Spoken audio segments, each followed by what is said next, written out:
US ਦੀ intelligence agencies ਨੇ ਚੇਤਾਵਨੀ ਦਿੱਤੀ ਹੈ ਟਰੰਪ ਐਡਮਿਨਿਸਟ੍ਰੇਸ਼ਨ ਨੂੰ। ਉਹਨਾਂ ਨੇ ਕਿਹਾ ਵੀ ਜਿਹੜਾ ਇਜ਼ਰਾਈਲੀ ਪ੍ਰਾਈਮ ਮਿਨਿਸਟਰ ਨਿਤਨਯਾਹੂ ਆ, ਕਹਿੰਦੇ ਵੀ ਉਹ ਇਦਾਂ ਦੇ ਕਦਮ ਚੱਕੂਗਾ ਜਿਹਦੇ ਨਾਲ ਟਰੰਪ ਹੋਣਾ ਦੇ ਦੁਆਰਾ ਇਹ ਜਿਹੜੀ ਪੀਸ ਡੀਲ ਬਣਾਈ ਗਈ ਇਰਾਨ ਦੇ ਨਾਲ, ਉਸ ਨੂੰ ਅੰਡਰਮਾਈਨ ਕਰੇ, ਵੀ ਉਸ ਨੂੰ ਉਹ ਨਾ ਜਿਹੜੀ ਉਹ ਮੰਨੇ।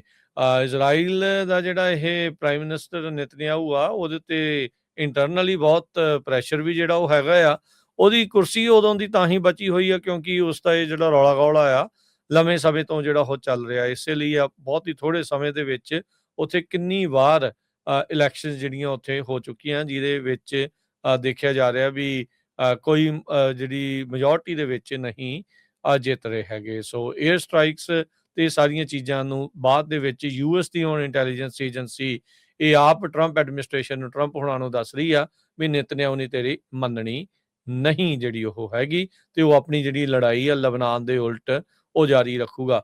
ਹੁਣ ਤੁਸੀਂ ਦੇਖੋ ਹਰਜੋਤ ਸਿੰਘ ਜੀ, ਬਾਂਹ ਫੜ ਕੇ ਇਰਾਨ ਦੇ ਉਲਟ ਲੜਾਈ ਸ਼ੁਰੂ ਕਰਾਈ ਸੀਗੀ ਇਜ਼ਰਾਈਲ ਨੇ ਅਮਰੀਕਾ 'ਚ। ਅਮਰੀਕਾ ਵੀ ਚਲੋ ਉਦੋਂ ਕਿਹੜਾ ਨਿਆਣਾ ਵੀ ਜਿਹੜੀ ਬਾਂਹ ਦੇ ਫੜ ਕੇ ਜਿਹੜਾ ਉਹ ਖਿੱਚ ਹੋ ਗਿਆ। ਇਹਨਾਂ ਦੀ ਆਪਣੀ ਵੀ ਜਿਹੜੀ ਇੱਛਾ ਹੋਊਗੀ, ਰਜੀਮ ਚੇਂਜ ਕਹਿੰਦੇ ਨਹੀਂ ਸੀਗੇ, ਪਰ ਟੌਪ ਦੇ ਬੰਦੇ ਮਾਰਤੇ, 150 ਬੰਦਾ ਮਾਰਤਾ, ਤੇ ਜਿਹੜੀ ਉਹਨਾਂ ਦੀ ਥਾਂ ਲਈ ਆ ਉਹਨਾਂ ਨੇ, ਉਹ ਉਹਨਾਂ ਤੋਂ ਵੀ ਕੱਟੜ ਜਿਹੜੇ ਉਹ ਗਾਂਹ ਜਿਹੜੇ ਉਹ ਆ ਗਏ ਆ, ਜਿਉਂ-ਜਿਉਂ ਇਦਾਂ ਦੀ ਚੀਜ਼ ਕਰਨ ਦੀ ਕੋਸ਼ਿਸ਼ ਕਰਦੇ ਆ।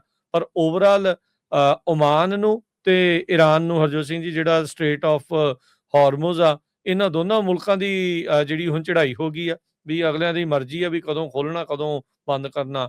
ਹੁਣ ਇਨਫੈਕਟ ਇਹ ਵੀ ਜਿਹੜੀਆਂ ਹਰਜੋਤ ਸਿੰਘ ਜੀ ਰਿਪੋਰਟਸ ਆ ਵੀ ਜਿੰਨੇ ਵੀ ਕੰਟੇਨਰਸ ਉੱਧਰੋਂ ਲੰਘਣੇ ਆ, ਜਿੰਨੇ ਵੀ ਸ਼ਿਪਸ ਲੰਘਣੇ ਆ, ਉਹਨਾਂ ਨੂੰ ਇੱਕ ਫਾਰਮ ਫਿਲ ਕਰਨਾ ਪੈਣਾ, ਜਿਹੜਾ ਫਾਰਮ ਫਿਲ ਕਰਕੇ ਜਿਹੜੀ ਈਰਾਨ ਦੀ ਕੋਈ ਪੀਜੀਐਸਏ ਕਰਕੇ ਸੰਸਥਾ ਹੈਗੀ ਆ, Persian Gulf straight authority, Islamic republic ਜਿਹੜੀ ਈਰਾਨ ਵਾਲਿਆਂ ਨੇ ਨਵੀਂ ਜਿਹੜੀ ਉਹ ਬਣਾਈ ਆ, ਤੇ ਕਹਿੰਦੇ ਵੀ ਉਹ ਸਾਨੂੰ ਮੈਰੀਟਾਈਮ ਇਨਫੋਰਮੇਸ਼ਨ ਤੁਸੀਂ ਘੱਲੋ, ਫਿਰ ਅਸੀਂ ਅਪਰੂਵ ਕਰਾਂਗੇ ਤੇ ਫਿਰ ਤੁਹਾਡਾ ਜਹਾਜ਼ ਉੱਥੋਂ ਲੰਘਣ ਦੇਣਾ ਆ। ਸੋ ਉਹਨਾਂ ਨੇ ਇੱਕ ਹੋਰ ਨਵੀਂ ਅਥਾਰਟੀ ਜਿਹੜੀ ਇਸ ਦੇ ਵਿੱਚ ਬਣਾ ਲਈ ਆ।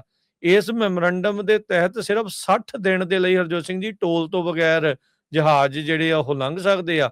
60 ਦਿਨਾਂ ਬਾਅਦ ਈਰਾਨ ਤੇ ਓਮਾਨ ਆਪਸ ਦੇ ਵਿੱਚ ਜੇ ਉਹ ਗੱਲਬਾਤ ਕਰਨ ਤੇ ਸਟੇਟ ਆਫ ਹਾਰਮੁਜ਼ ਦੇ ਉੱਤੇ ਚੁੰਗੀ ਜਿਹੜੀ ਉਹ ਲਾ ਸਕਦੇ ਆ। ਸੋ ਹੁਣ ਆਪੇ ਦੇਖ ਲਓ ਵੀ ਇਹ ਲੜਾਈ ਦਾ ਫਾਇਦਾ ਹੋਇਆ, ਨੁਕਸਾਨ ਹੋਇਆ। ਸਟੇਟ ਆਫ ਹਾਰਮੁਜ਼ ਜਿਹੜਾ ਕਿ ਲੜਾਈ ਤੋਂ ਪਹਿਲਾਂ ਬਿਲਕੁਲ ਖੁੱਲਾ ਸੀਗਾ, ਉਹ ਲੜਾਈ ਤੋਂ ਬਾਅਦ ਬੰਦ ਹੋਇਆ, ਤੇ ਹੁਣ ਉਹਨੂੰ ਖੁਲਾਉਣ ਦੇ ਲਈ ਤਰਲੇ ਮਿੰਨਤਾਂ ਜਿਹੜੀਆਂ ਉਹ ਇਸ ਟਾਈਮ ਈਰਾਨ ਤੇ ਓਮਾਨ ਦੀਆਂ ਜਿਹੜੀਆਂ ਉਹ ਕੀਤੀਆਂ ਜਾ ਰਹੀਆਂ ਆ। ਸੋ ਪਰ ਇਹ ਆ ਵੀ ਮਿਡਲ ਈਸਟ ਦਾ ਹਰਜੋਤ ਸਿੰਘ ਜੀ ਹੁਲੀਆ ਪੱਕੇ ਰੂਪ ਦੇ ਵਿੱਚ ਇਸ ਸਾਰੇ ਕੌਨਫਲਿਕਟ ਤੋਂ ਬਾਅਦ ਦੇ ਵਿੱਚ ਬਦਲਣ ਜਾ ਰਿਹਾ ਹੈਗਾ। ਜੀ ਬਿਲਕੁਲ। ਇੱਕ ਖਬਰ ਹੋਰ ਕਰਕੇ ਫਿਰ ਆਪਾਂ ਬ੍ਰੇਕ ਲਵਾਂਗੇ।